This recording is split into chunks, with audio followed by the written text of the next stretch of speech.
Selamat berjumpa kembali dalam layanan audio Sahabat Seperjalanan. Hari ini adalah hari Senin 15 Agustus 2022. Tema renungan saat teduh kita dengan judul Anak Terhilang di Rumah. Firman Tuhan terambil dalam Injil Lukas pasal 15 ayat yang ke-20. Maka bangkitlah ia dan pergi kepada bapaknya. Ketika ia masih jauh, ayahnya telah melihatnya, lalu tergeraklah hatinya oleh belas kasihan. Ayahnya itu berlari mendapatkan dia, lalu merangkul dan mencium dia. Mari kita berdoa. Bapa yang di dalam surga, kami ingin belajar bahwa setiap anggota keluarga yang ada di dalam rumah kami, tidak ada yang terhilang, tidak ada yang salah jalan, dan tidak ada yang hidup dalam ketersesatan. Dalam nama Tuhan Yesus kami berdoa, amin. Shalom sahabat seperjalanan yang dikasihi Tuhan. Apa yang dimaksud dengan hilang?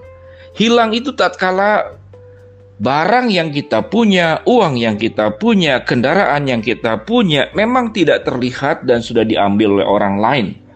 Itu hilang. Namun kalau bendanya masih ada, dompetnya masih ada, uangnya masih ada, kendaraannya masih ada, itu tidak bisa dikatakan terhilang atau hilang.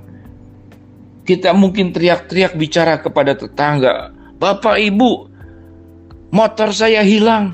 Adakah yang tahu?" Lalu tetangga mengatakan, "Bukankah itu motormu yang ada di depan rumahmu?" "Oh iya betul, itu motorku, tapi motorku sudah terhilang." Tentu kita tidak akan mengatakan demikian. Kalau itu kemudian kita terus sampaikan cara-cara seperti demikian, jangan-jangan tetangga dan orang-orang sekitar menganggap Anda perlu untuk berobat ke dokter jiwa. Sahabat seperjalanan, namun ada anak yang masih dalam rumah, anak yang tetap pulang ke rumah, anak yang tetap statusnya ada di tengah-tengah kita. Namun dia terhilang. Ada yang seperti demikian.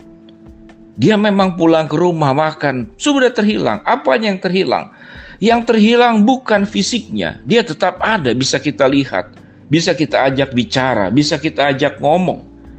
Namun dia sudah terhilang jiwanya, sudah terhilang rohnya, sudah terhilang kehidupannya dari jalan kebenaran yang Tuhan tunjukkan, yang Tuhan titahkan, yang Tuhan mintakan agar setiap anggota keluarga, termasuk anak-anak kita, hidup tetap di jalan Tuhan. Itu yang dimaksud dengan yang terhilang. Sahabat seperjalanan yang dikasihi Tuhan, perjuangan kita sebagai keluarga adalah meyakinkan tidak hanya cukup makan, tidak hanya cukup pakai, tidak hanya cukup pendidikan, namun anak-anak dan anggota keluarga kita tetap berada di dalam jalannya Tuhan. Kisah tentang anak yang hilang yang kita baca tadi dalam Lukas pasal 10 ayat yang ke-20, maka bangkitlah ia dan pergi kepada bapaknya. Ketika ia masih jauh, ayahnya telah melihatnya, lalu tergeraklah hatinya oleh belas kasihan. Ayahnya itu berlari mendapatkan dia, lalu merangkul dan mencium dia. Sewaktu anak kita terhilang, kalau dalam kisah 10 memang itu benar-benar anak terhilang. Hilang fisiknya, hilang juga segala sesuatunya. Tetapi kalau anak kita yang masih ada di dalam rumah, kita masih punya kesempatan membimbing, kita masih punya kesempatan untuk mengarahkan hidupnya. Jangan sampai mereka terhilang. Pertanyaannya, bagaimana supaya anak kita terhilang? Terhilang dia sudah meninggalkan Tuhan, terhilang karena dia masuk dalam pergaulan yang buruk. Dia tidak lagi menerapkan kebenaran firman Tuhan dalam hidupnya. Hidupnya gaul bebas, mungkin memakai obat.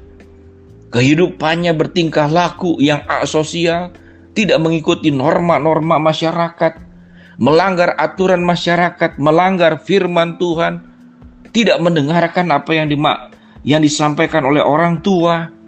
Bagaimana sekarang cara untuk mengatasi semuanya itu?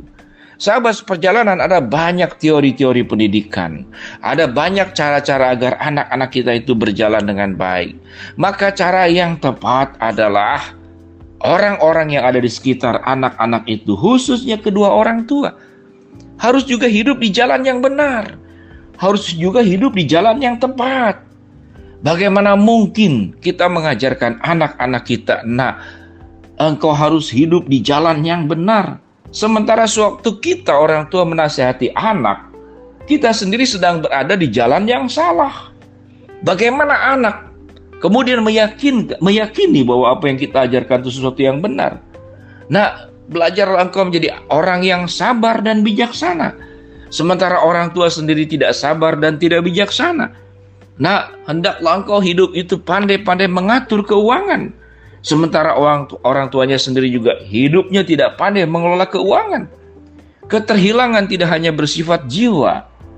Keterhilangan juga tidak hanya bersifat tentang hal-hal yang spiritual, tapi bisa kehilangan karakter, kehilangan kebiasaan-kebiasaan baik, kehilangan kepekaan, kehilangan tanggung jawab, kehilangan kesetiaan, kehilangan tentang sebuah kehidupan yang berintegritas. Ada banyak aspek yang kita perlu juangkan, sahabat seperjalanan dalam rumah tangga kita. Mari kita belajar agar jangan sampai ada anggota keluarga kita yang terhilang. Bagaimana cara supaya tidak terhilang? Maka hidup harus sesuai dengan tuntunan dan perintah Tuhan. Hidup harus sesuai dengan aturan-aturan yang sudah dibuat oleh Tuhan. Dan juga aturan-aturan yang sudah Tuhan tegakkan di dalam banyak aspek. Termasuk juga kesehatan. Kesehatan, kalau ingin punya kesehatan yang baik, maka ada aturan-aturan. Jangan memakan sesuatu yang bersifat racun dan merusak kehidupan kita.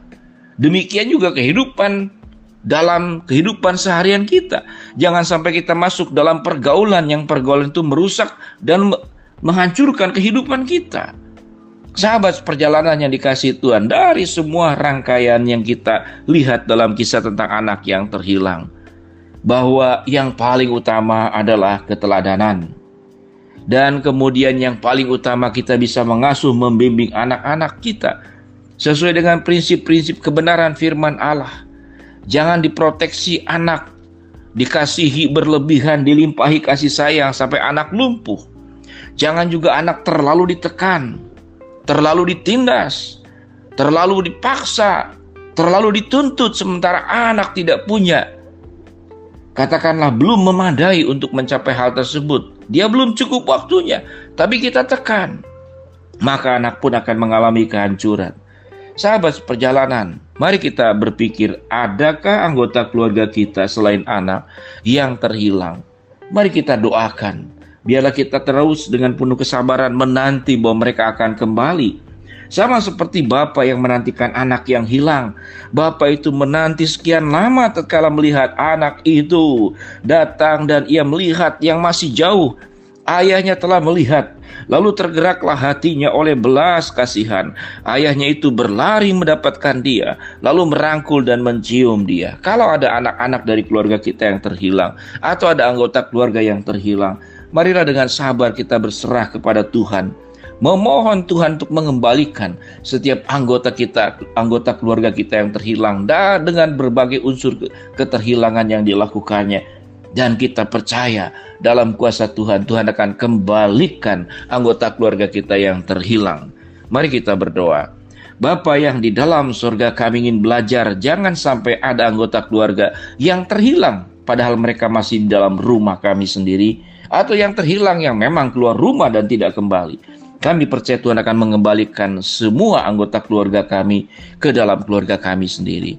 Hamba-Mu berdoa buat sahabat seperjalanan yang sakit, Tuhan jamah sembuhkan. Sahabat seperjalanan yang sedang menghadapi masalah, Tuhan bukakan jalan. Sahabat seperjalanan yang sedang berharap memohon sesuatu, Tuhan kabulkan dengan cara dan waktunya Tuhan. Dalam nama Tuhan Yesus kami berdoa. Amin. Shalom sahabat seperjalanan, saya mendoakan jangan sampai ada anggota keluarga yang terhilang padahal mereka masih ada dalam rumah kita. Tuhan memberkati kita semua. Amin.